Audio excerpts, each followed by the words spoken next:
Corey, welcome to the podcast, brother. Mikey, how you doing, my man? Good to see you. Good. I'm doing great, and I'm excited to chat, buddy. Uh, Corey Dissin is a knockout life and high performance coach, business and marketing strategist, and the author of Going the Distance, known for his no-fluff, all-action approach. Corey has interviewed himself to coach high performers on how to build structure, momentum, and clarity in both their personal and professional lives. His signature QTL mindset, short for quality time left, challenges individuals to fight for their goals as if their life depended on it, because in many ways it does.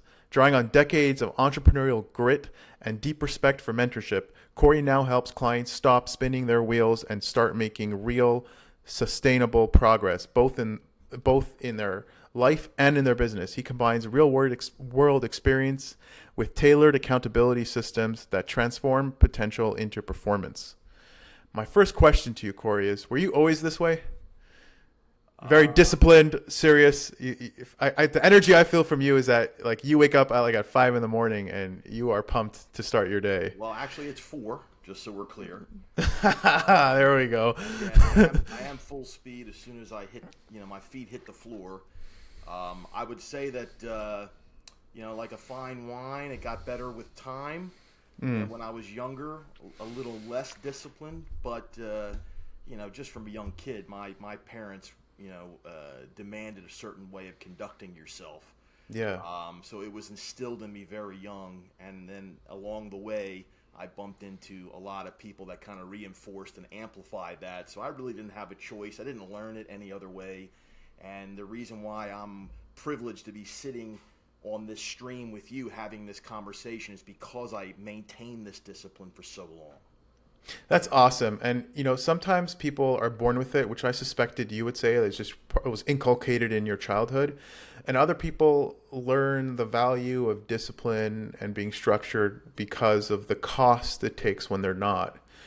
And it's always that duality. And, for example, we tend to appreciate the value in life when unfortunately some people have cancer and they've got only a few months left. And that's when their priorities shift and all the noise that has pretty much held them hostage throughout their life just dissipates and they focus on just what's important. And looking at your QTL mindset, quality time left, I feel like you try to instill those moments without having to go through significant trauma. Well, I'm not exempt from significant trauma. Let me make that clear. I've gotten knocked down plenty of times in my life. You just got to have the guts and the nuts to stand back up and fight. Right. And, anyone can say they're disciplined in a vacuum, but nobody lives in a bubble. Everyone, no matter how successful or rich or famous or whatever, everyone has nonsense they have to deal with. Everyone has drama and trauma. My God, I put both of my parents into the ground over the last 3 years. If that wasn't traumatic, I don't know what is. And if it didn't reinforce why you have to take care of business and go get it right now more than ever, I don't know what does. Right.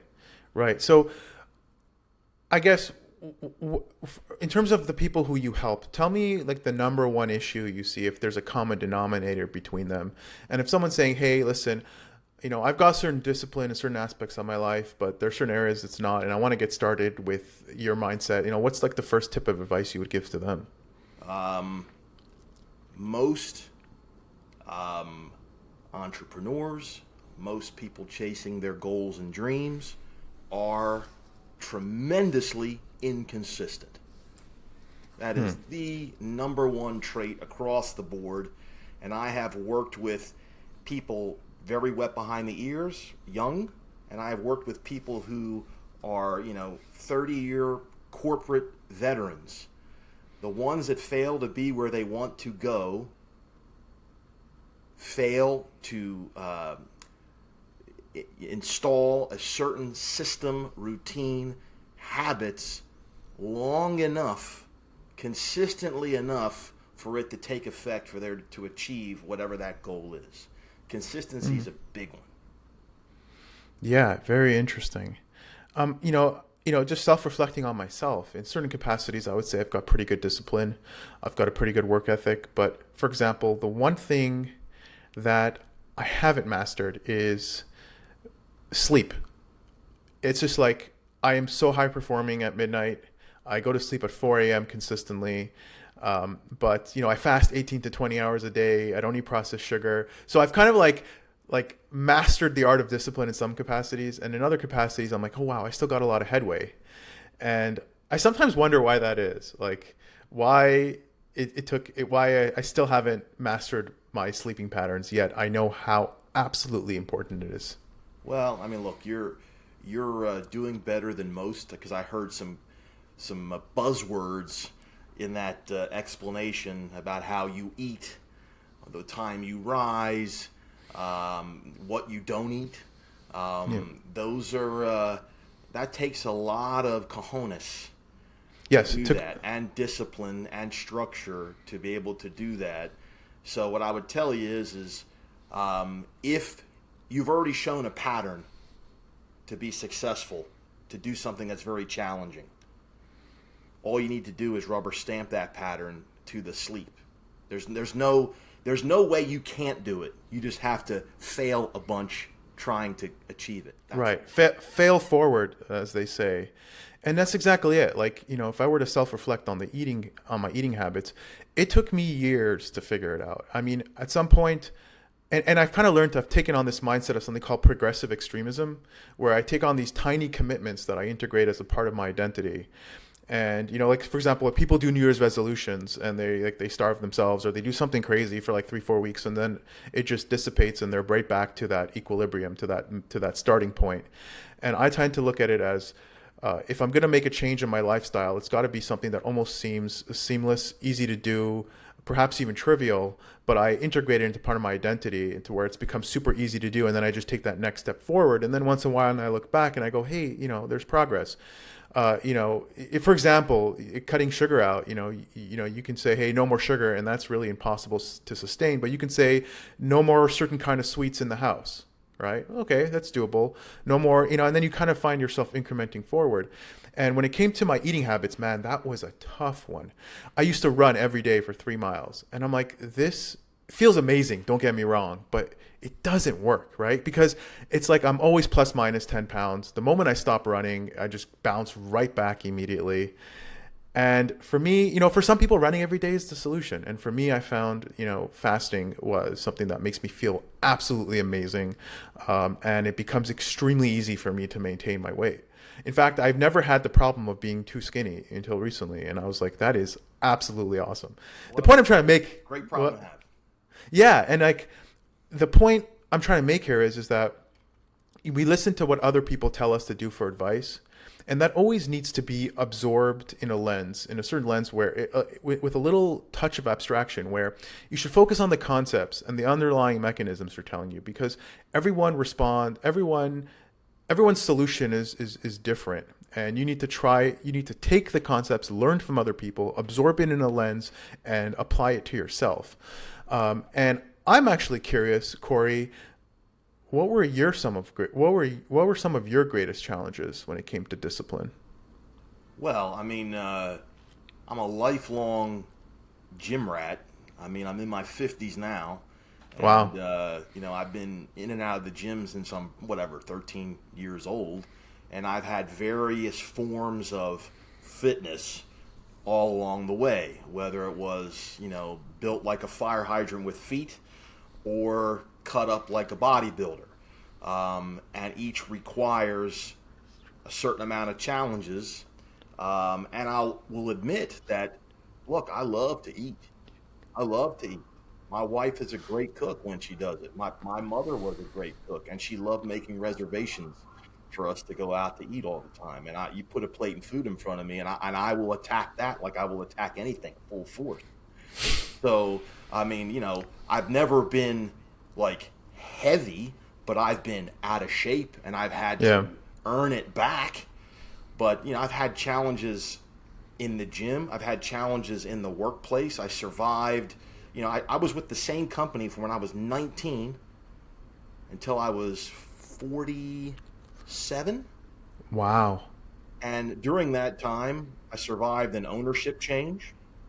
I survived a brick and mortar move. I survived 9/11, Y2K. I'm going out of order here. Y2K, the recession, COVID. Those were all challenges because not only was I responsible for my welfare and my family, as the vice president of the company, I was responsible for a lot of other mouths to feed to make sure no one lost any money and got their paycheck every 2 weeks. So, I was always responsible for someone else, and that creates a litany of challenges right there to overcome. Right. Right. And in terms of your clientele, like the people who you service, would you say it's a lot of like entrepreneurs, or is it really just greatly varying? I mean, the entrepreneurs, solopreneurs, small business owners. I see. It's marketing, it's business, but inevitably it's life and high performance because usually somewhere, even if the initial ask is, I want to improve better in my business or in my entrepreneurship, 9 times out of 10, it's something in their life that is making them stuck, that we have to get them unstuck. And then all of a sudden, good things start to happen. So it's all the same. But yeah, entrepreneurs, usually people trying to either start or grow a business that they have, tend to gravitate to me. It's quite amazing how sometimes people can be so good at one thing and so bad at something else. It's like entrepreneurs can have these like just great mindset or just a really good set of skills that allows them to be successful in one capacity, and then in other ways they're just fumbling forward. And you've reinvented yourself more than once, from fitness to marketing to coaching. What was your toughest pivot, and what did you learn through the cycles of letting go and starting over? Well, all of my pivoting, it was never one thing was broken off and then I started a new thing.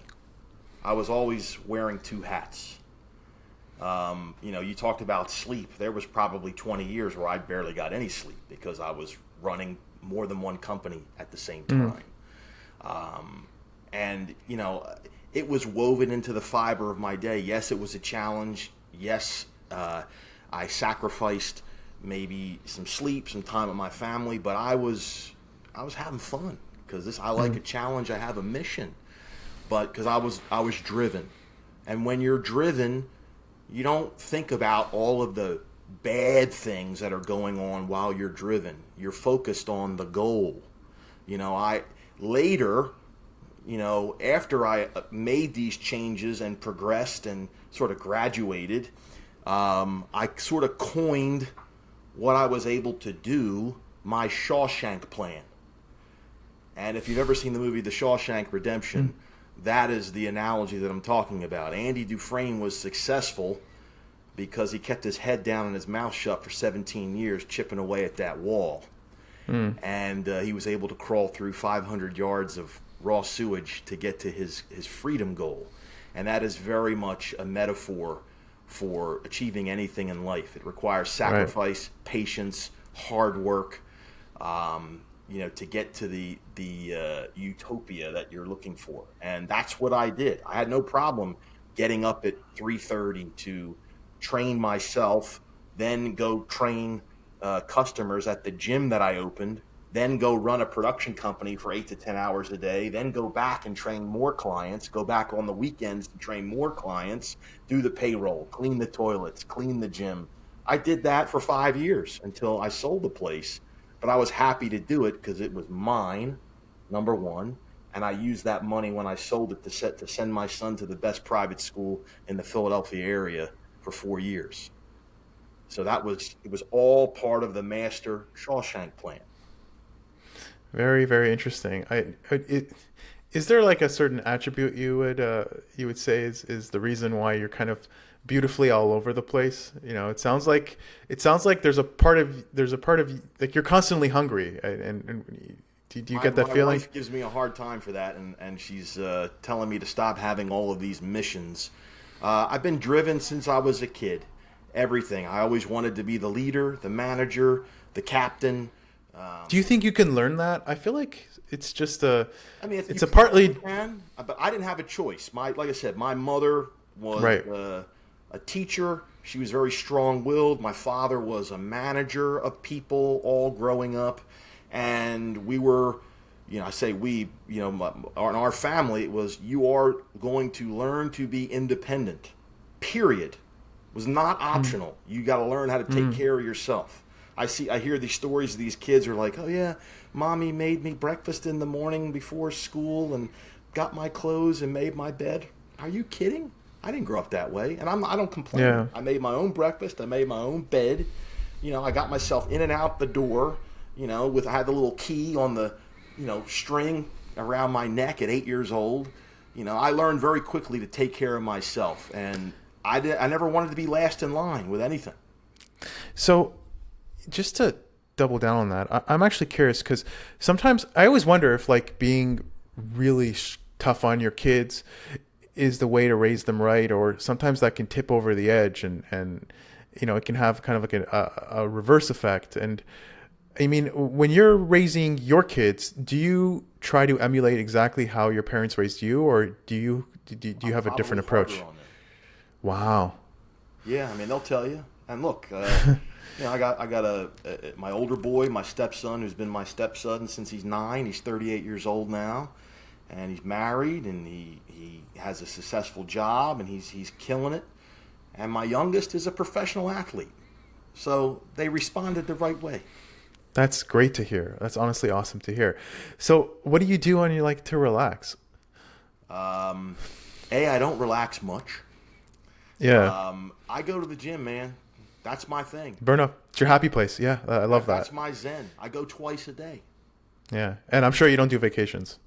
I mean, look. You got nothing to run away from. You don't need a vacation. Hang on. Because if my wife watches this, I better say the right thing.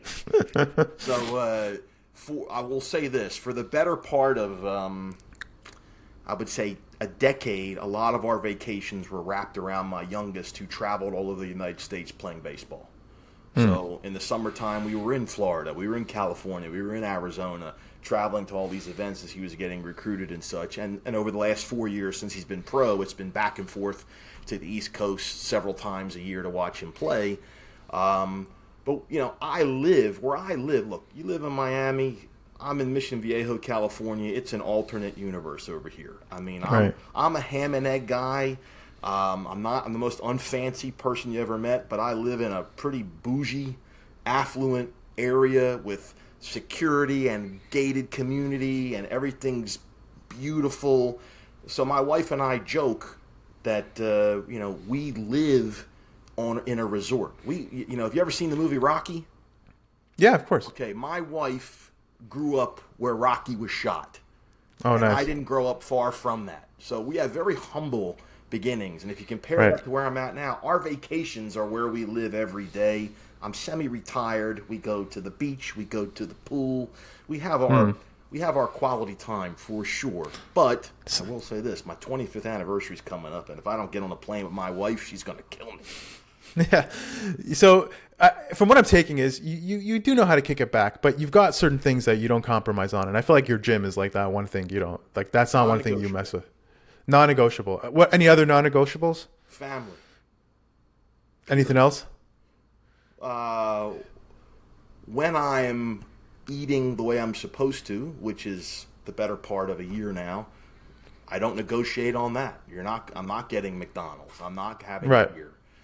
That's non-negotiable to me. But the big ones are family and the gym. I mean, that's part of my day every day. Obviously, for the physical part of it, there are the health benefits, the aesthetics of it, but also for the mental health that goes with it. That's where I bleed the valve. And it's fun. I like the challenge of being there. Yeah.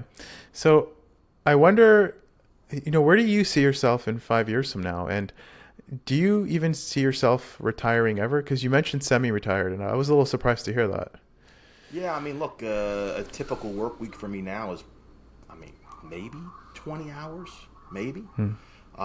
Keep in mind, I didn't have a 40-hour work week till I was in my 40s. I did 60, 80 hours. I was running hard and fast. I probably never will officially retire. I'll probably always be helping, coaching somebody.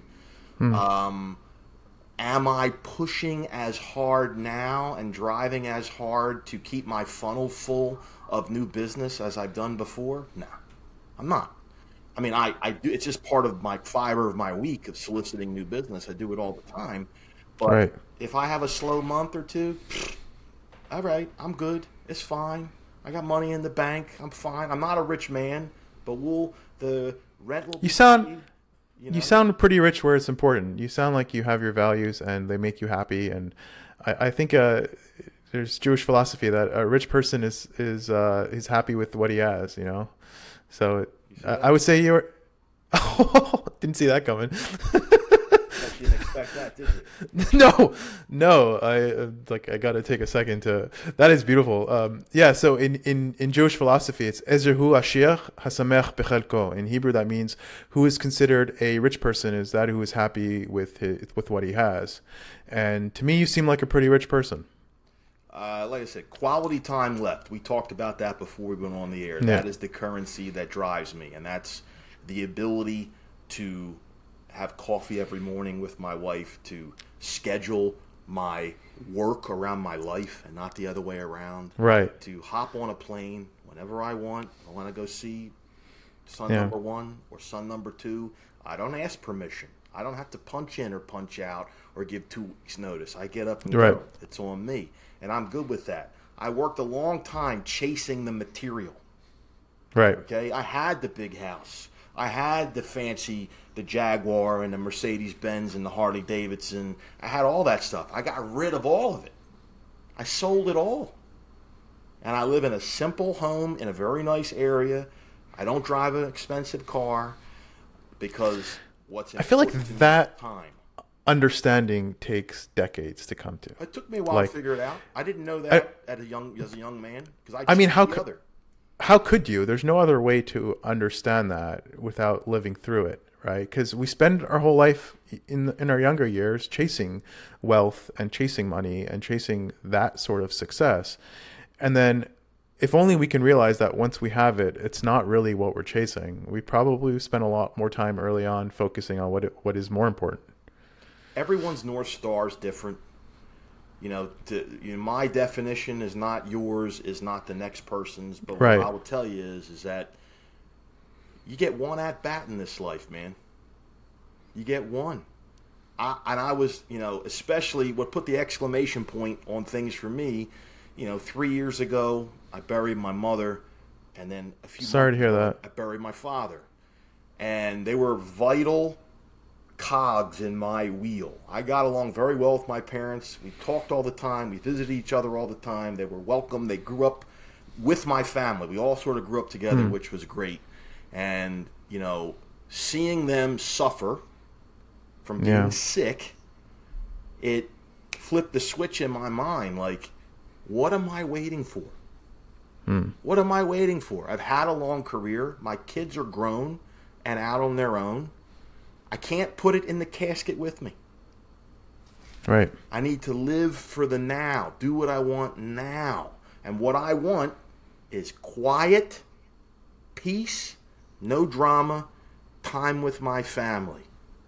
Period. Oh, let me go get swole at the gym too. Let's put that in the list too. But I Love say it, that Corey. facetiously, but it's a very modest list. I've done all the other stuff. It's overrated. It's fun, but it's overrated. It's also like carrying a 90-pound weight around your neck, all that responsibility to have all those things, Right.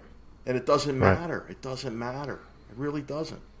But anyway, I could go on and on about that. And I'd love to hear it, Corey. You've got a beautiful story. How could people keep in touch with you? Well, I mean, I always make the joke, if you Google my name and you can't find me, I am a terrible marketer. But yeah, CoreyDissin.com, CoreyDissin.com.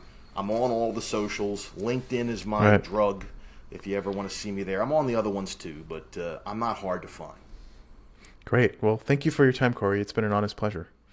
Mikey, it's worth the wait, bro.